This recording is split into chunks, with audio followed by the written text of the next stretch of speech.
Bom dia, queridos. Espero que vocês estejam bem. E eu quero começar a pregação, a primeira do ano, com uma frase que talvez seja esquisita de ouvir, com uma frase que talvez seja difícil de entender de cara aqui.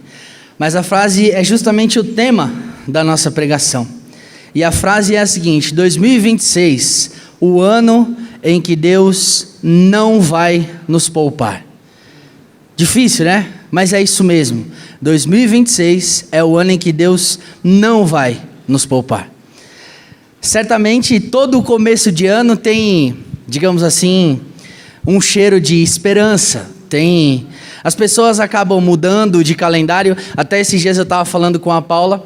Eu disse assim, será que a alma vai me dar um novo calendário? Porque ano retrasado ela me deu um, ano passado ela me deu outro, e aí eu brincando, tal, não que eu esteja pedindo, mas eu falei assim para Paula, será que ela vai me dar outro calendário? A gente, quando chega logo no dia 31, já arranca a última folha, joga logo fora e fala, ufa, não preciso mais fazer um xizinho ali no calendário de 2025, né? Mas também a gente muitas vezes muda a nossa oração, a gente não muda só o calendário.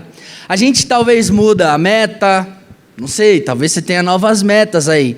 Às vezes a gente muda os nossos votos, as promessas que a gente está fazendo para Deus, e principalmente a gente muda muitas vezes os nossos pedidos. No fundo, quase todo mundo, e eu me encaixo aí no meio de tudo isso, começa um novo ano fazendo a mesma oração. E talvez, ainda que com palavras diferentes, a maioria das vezes a oração é a seguinte: Senhor, me poupa. Senhor, talvez me dá um ano mais leve. O 2025 foi muito complexo. Me poupa, Senhor, da dor que o ano passado deixou. Talvez, Senhor, me poupa das perdas que ainda não cicatrizaram no meu coração. Poupa, talvez, se assim o Senhor permitir, me poupa de notícia ruim. Eu não aguento mais receber notícia ruim. Até a gente estava conversando esses dias, e eu me lembrei, acho que foi o pastor Cheio de uma pregação. Até falou, lembrei, no dia 31, quando o Marlon deu o testemunho. É uma atrás da outra, né, mano? Vai vindo assim, é uma porrada atrás da outra. E a gente fala, Senhor, me poupa, sabe, de tantas coisas, da instabilidade financeira, das lágrimas que já caíram. Foi um ano complexo. Mas muitas vezes, queridos, a gente não começa um ano, muitas vezes, tá? Isso não estou generalizando. A gente não começa um ano pedindo para ser forte. A gente não começa o ano pedindo para sofrer. Quem que faz isso? Senhor, eu quero sofrer. Ninguém faz isso. E isso, talvez da nossa parte, não é falta de fé. Não é falta de fé. É simplesmente ser humano, o que nós somos. E isso é um coração, talvez, que está cansado. Isso é gente que ama a vida com Deus e teme muitas vezes a dor. Ninguém gosta de sofrer. Quem aqui, por exemplo, sendo bem sincero e honesto, diante de Deus não deseja um ano mais leve? Eu desejo um ano mais leve. Todo mundo deseja um ano mais leve. Um ano com menos confrontos, com menos lutas, né? E a nossa expectativa então é simples. Isso eu coloquei aí no boletim, essa frase. É fazer a oração, Senhor, faz de 2026 um ano melhor, por favor. Até aqui, todo mundo concorda. Mas é exatamente aqui, queridos, que a gente precisa parar e olhar para a Bíblia com mais atenção. Por isso que eu comecei o texto aqui de hoje dizendo que 2026 é o ano em que Deus não vai nos poupar. Se você olhar o ponto 1 da pregação, está aí no boletim, nós vamos caminhar por alguns textos hoje, tá? A gente não vai ter um texto fixo.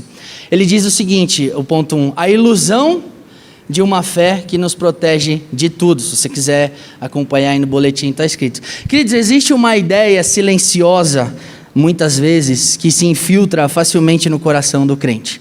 E que ideia é essa? É a ideia de que a fé é proteção contra sofrimento. É uma ideia que silenciosamente vai se infiltrando no nosso coração, de que a fé nos protege de sofrer. É uma expectativa leve que algumas vezes acaba confundindo confiança com imunidade, digamos assim, que vai levando a gente a acreditar, por exemplo, que fidelidade deveria resultar no que, por exemplo, numa vida mais fácil. Senhor, eu sou fiel a Ti. Então a minha vida precisa ser fácil. Não faz sentido eu ser fiel e ter uma vida complexa, cheia de dor, cheia de sofrimento. Essa é a nossa ideia. Muitas vezes, e honestamente, eu abro o meu coração. Às vezes eu penso nisso, querido. Eu falo, puxa vida, Deus, não é possível. É uma atrás da outra. Não, chega disso. Eu sou fiel, sabe? Muitas vezes a gente tem essa ideia no coração de que a fidelidade vai resultar numa vida mais fácil ou menos complexa. Quando, na verdade, queridos, a Bíblia nos prepara, digamos assim, para uma fé que sustenta a gente no sofrimento e não que elimina o sofrimento.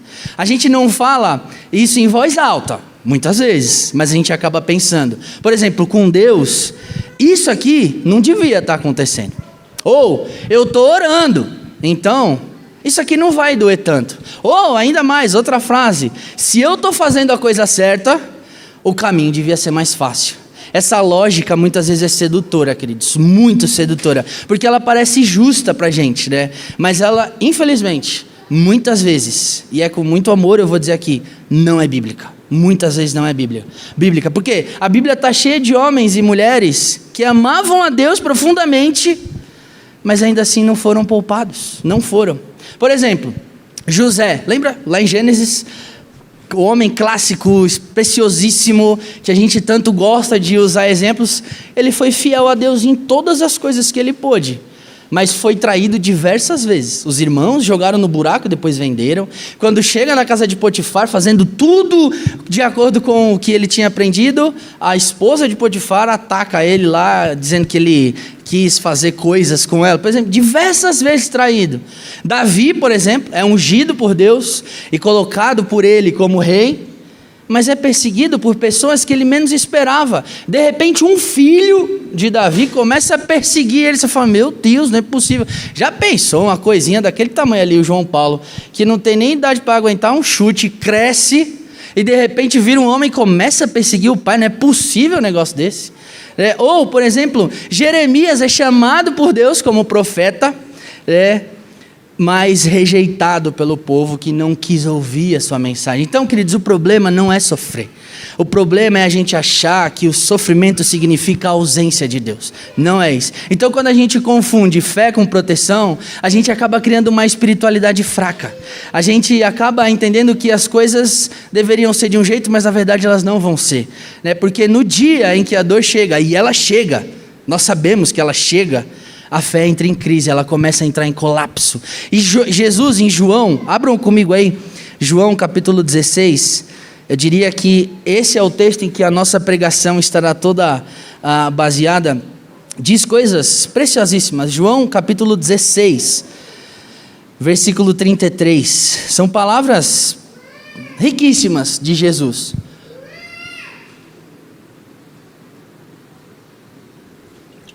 João 16, 33, Jesus foi bem honesto quando disse o que disse aqui. Ele diz o seguinte, João 16, 33, eu disse essas coisas, ele está falando sobre a obra do Espírito Santo e as tristezas que eles iam viver, ele diz lá, eu disse essas coisas para que em mim vocês tenham paz. E aí vem a frase clássica, neste mundo vocês terão aflições, contudo tenham ânimo, eu venci o mundo. Jesus não disse, talvez vocês terão aflições. Infelizmente eu poderia dizer aqui, ou felizmente essa é uma promessa. Ele disse, vocês terão aflições. A pergunta nunca foi se viria a dor, mas a pergunta sempre foi como nós atravessaríamos a dor. Essa é a ideia. E a promessa então, queridos, não é a ausência de aflição, não é a ausência de dor. João 16, 33 é claro, a promessa é paz de Cristo no meio das aflições. E o apóstolo Pedro, pulem lá agora para a primeira carta de Pedro, está mais para o fim da Bíblia, 1 Pedro capítulo 4, para a gente dar uma lida, reafirma essa ideia de João ali, ou de Jesus escrito pelo apóstolo João. 1 Pedro capítulo 4, versículo 12, ele reafirma isso, dizendo o seguinte, 4:12: Amados, não se surpreendam com o fogo que surge entre vocês para os provar, como se algo estranho lhes estivesse acontecendo. É isso que Pedro diz: amados, não se surpreendam com o fogo que surge entre vocês para os provar, como se algo estranho lhe estivesse acontecendo. O sofrimento não é exceção, queridos, na vida cristã. Não é. O erro, na verdade, é a gente se escandalizar, muitas vezes, quando ele chega. E para finalizar esse ponto, eu queria ler o Salmo 34. Abram lá, vai lá para o meio da Bíblia agora. Eu disse que a gente ia caminhar por alguns textos. Salmo 34, versículo 19.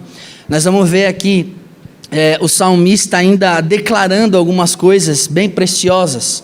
Salmo 34, versículo 19, diz o seguinte: o justo passa por muitas adversidades, mas o Senhor o livra de todas. A palavra de Deus não nega a realidade da dor, queridos, não nega. Mas ela corrige a nossa expectativa muitas vezes errada, ao mostrar para a gente que o livramento de Deus não consiste e não está na ausência do sofrimento, não. Mas sim na sua presença fiel, que sustenta a gente, que guarda a gente e que conduz a gente através das adversidades. Vamos aqui para o ponto 2, que vocês vão começar a entender aonde eu quero chegar com esse tema da pregação de hoje, como eu disse, que é 2026, o ano em que Deus não vai nos poupar. Se você viu aí no boletim, o ponto 2 da pregação diz o seguinte: Deus não poupa quem Ele ama, Ele forma quem Ele ama.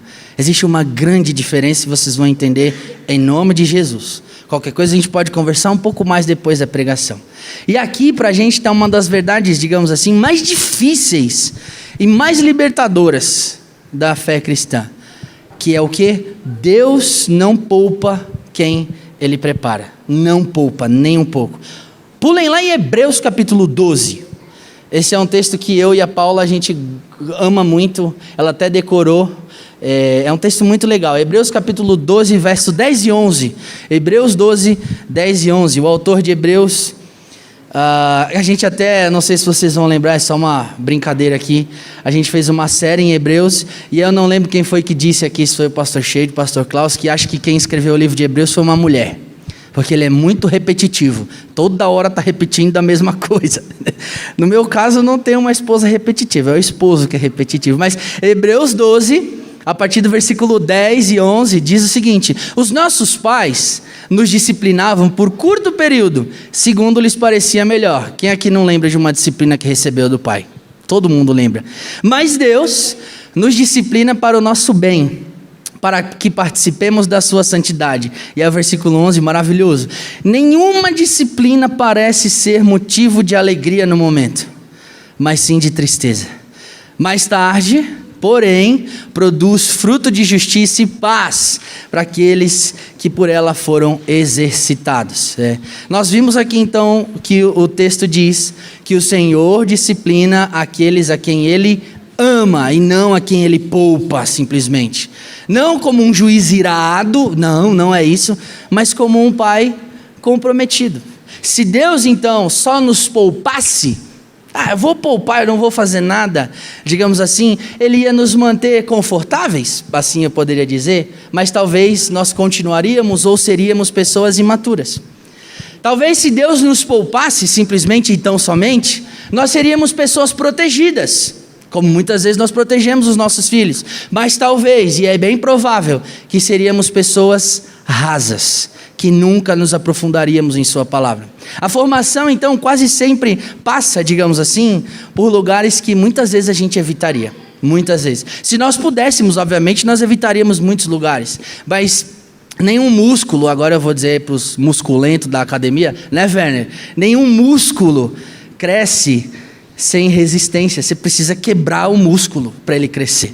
nenhum caráter, digamos assim, vai se aprofundar se não existe confronto. Não existe isso, não tem como, né? Nenhuma fé vai amadurecer se ela não é provada, se ela não é testada. E Tiago mesmo, abram lá em Tiago capítulo 1, ainda vai dizer para a gente que as provações que nós passamos muitas vezes, que essas ideias de Deus para a nossa vida, vão justamente provar e fazer com que nós perseveremos. Tiago capítulo 1, versículo dos guerreiros aí, nós temos guerreiros aqui que tem esse versículo decorado. Tiago capítulo 1, do verso 2 até o 4, diz o seguinte, ó. Vou esperar vocês abrirem, acho que eu estou indo muito rápido. Amém? Acharam? Eu disse que nós íamos passear, mas eu coloquei tudo no computador e para mim está aqui já. Então, amém? Deu para achar aí?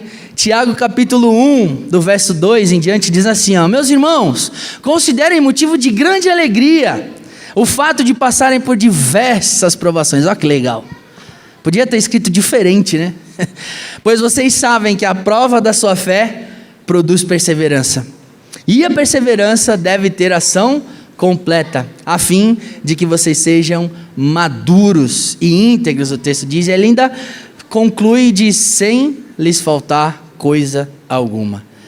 Queridos, isso significa que Deus não está, e eu posso ser ousado em dizer isso aqui, que Deus não está interessado em nos dar um ano fácil.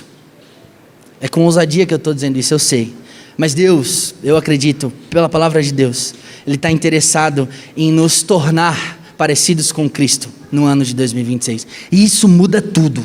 Tudo, completamente. A obra de Deus em nós vai além do confronto imediato, sabe? Ela aponta para a formação do nosso caráter, para a formação da nossa maturidade espiritual e para a conformação da nossa imagem ao seu Filho. Talvez 2026, então, não seja o ano em que Deus vai nos poupar, como eu disse aqui no início da pregação.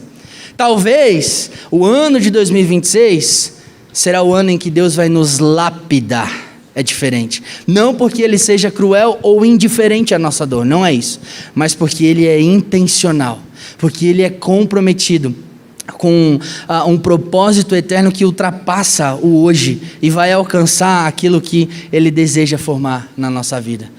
A alegria então não vai nascer, queridos, não nasce da dor. Ela nasce, prestem bem atenção no que eu vou dizer aqui, do resultado que Deus produz através da nossa dor. E Paulo entendeu isso, ele lá em Romanos, pula lá para Romanos capítulo 8, clássico texto, Romanos capítulo 8, verso 28 e 29. Paulo diz isso entendendo muito bem isso que eu acabei de dizer, e é muito interessante essas frases aqui do apóstolo Paulo. Romanos capítulo 8, versículo 28 e 29. Ele diz o seguinte: sabemos que Deus age em todas as coisas para o bem daqueles que o amam. E aí, resumindo, pulando mais para o final, para sermos conformes à imagem do seu Filho. Queridos, o bem de Deus não é confronto, mas é Cristo sendo formado em nós. O mal de Deus também não é confronto, mas é Cristo sendo formado em nós. E aí vamos para o último ponto, para fechar e concluir a pregação de hoje, que é o ponto 3 e está no boletim, que é o maior exemplo. Jesus não foi poupado. Aqui nós precisamos olhar para o centro da nossa fé. Se existe alguém que merecia ser poupado, esse alguém era o próprio Jesus. Sem pecado, sem engano, sem culpa, sem nada que o condenasse. Mas ainda assim, o Pai não poupou o Filho da cruz. Nós acabamos de cantar. E nem ao seu próprio Filho poupou em meu favor. Lá no Getsemane, abram comigo, vai lá em Mateus, capítulo 16. Esse é o último texto aqui, pelo que eu me lembro da pregação, que aí você vai poder ficar em paz, não precisa ficar indo e vindo. Mateus capítulo 26, versículo 39. Lá no Getsemane, momentos antes de ser crucificado, Jesus ora o seguinte, Mateus 26, 39. Pai, se possível, passa de mim ou afasta de mim esse cálice. Queridos, essa oração aqui revela a humanidade de Jesus. Revela uma dor antecipada, digamos assim, uma angústia real, que muitas vezes nós vivemos e nós temos diariamente. Mas essa oração não acaba aqui. A oração de Jesus termina dizendo o seguinte: Pai, afasta de mim esse cálice, contudo, não seja feita a minha vontade, mas a tua. O pai não poupou o filho, não por falta de amor, mas porque havia algo maior sendo construído ali. No caso, a minha salvação, a tua salvação, a nossa salvação. A cruz, então, que nós tanto vemos aqui todos os dias em que nós estamos juntos aqui, ela não é sinal de abandono, queridos. Quando a gente olha para a cruz vazia, isso não significa abandono.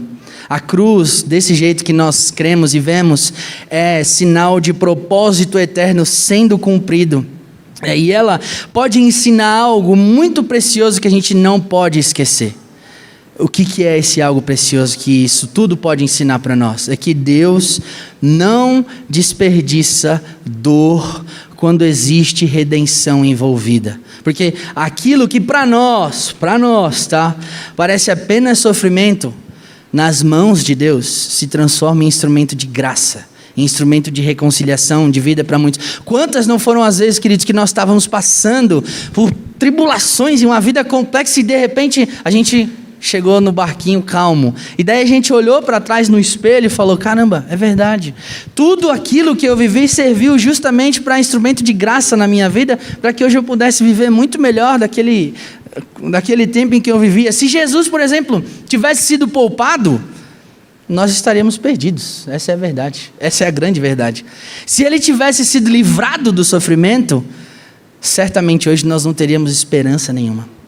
Isso deve redefinir a forma como nós vamos olhar para 2026. Então, talvez Deus não vá nos poupar, mas Ele jamais vai nos abandonar.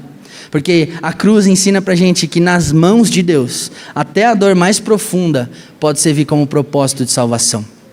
E aí, para a gente concluir então, talvez a gente tenha começado aqui esse culto fazendo uma simples oração, ou a mesma oração de sempre, que diz: Senhor, me poupa de dor e tal, me poupa dos caminhos que assustam e tal, mas queridos, acho que depois de olhar para a cruz, essa oração talvez já não deve soar da mesma forma. Sabem por quê? Porque houve um dia em que o pai, como nós vimos aqui, não poupou o filho, sabe? E talvez 2026 então não vai ser o ano em que Deus vai nos poupar, mas será com certeza o ano em que Ele vai caminhar conosco, queridos. E isso muda tudo. Talvez algumas orações nossas não vão ser respondidas do jeito que nós esperamos, né? Talvez algumas portas não vão se abrir. Talvez algumas dores vão permanecer por mais tempo do que a gente gostaria que elas permanecessem. Mas prestem muita atenção nessa frase aqui agora, e ela está no boletim para você levar para sua casa e ficar lendo ela todas as vezes que você estiver desanimado. A frase é a seguinte: nenhuma lágrima cai fora do alcance da cruz. Nenhuma lágrima. Nenhuma lágrima. Jesus, com o que fez na cruz, alcança toda a dor e todo o sofrimento. Nenhuma dor vai ser invisível, digamos assim, para Deus. Nenhuma noite vai ser longa demais, tirando as que o João Paulo acorda e não quer dormir, nenhuma noite vai ser longa demais para aqueles que têm Cristo Jesus. Não vai. Então, queridos, ao invés de nós pedirmos um ano fácil para Deus, talvez nós devêssemos pedir para Deus um coração redimido. Ao invés de nós pedirmos para Deus a ausência de sofrimento, talvez nós devêssemos pedir para Deus a presença dEle no meio do sofrimento. E se no final de 2026 nós estivermos mais quebrantados, mais dependentes e menos autossuficientes e mais parecidos com Jesus, então, mesmo que nós não tenhamos sido poupados, nós teremos sido formados e lapidados por Ele. E isso, queridos, tenham certeza, vai ter valido a pena. Muito a pena. Senhor Jesus, nós nos colocamos diante de Ti no início desse ano. Queremos nos colocar aqui sem promessas vazias, sem controle do nosso caminho, apenas com o coração aberto e dependente, Deus. Nós não sabemos e nem fazemos ideia do que nos espera. Nós não conhecemos ainda os dias que virão e nunca vamos conhecer, a não ser que nós vivamos eles. Mas nós queremos aqui, Deus, em nome de Jesus, escolher confiar, não nas circunstâncias, mas nós queremos escolher aqui, confiar no Senhor que governa todas elas. Senhor, não desperdiça, por favor, nada do que nós vamos enfrentar nesse ano. Eu não faço ideia de como vai ser, como eu já disse. Não desperdice, Deus, as nossas lágrimas. Não desperdice, Deus, as nossas esperas, as nossas dores, as nossas lutas. Transforma tudo isso, Deus, em formação. Sabe, tudo em maturidade, tudo em testemunho, em lapidação do nosso coração. Que nós possamos, em nome de Jesus, entender, Deus, que um ano difícil com o Senhor é infinitamente melhor do que um ano fácil sem você. Nós pedimos aqui que o Senhor possa também nos ensinar, Deus, a enxergar o Teu agir, mesmo quando quando a gente não tiver respostas imediatas, assim eu poderia dizer, que a gente consiga perceber a Tua presença, mesmo, Deus, quando o silêncio parecer muito alto, e que a gente consiga descansar, Deus, sabendo que nada do que nós passarmos nesse ano será em vão, quando colocado nas Tuas mãos. Que no final desse ano, Deus, em nome de Jesus, nós sejamos encontrados mais rendidos, mais maduros e mais parecidos com Cristo. Para a glória do Teu santo nome, eu faço essa oração. Amém.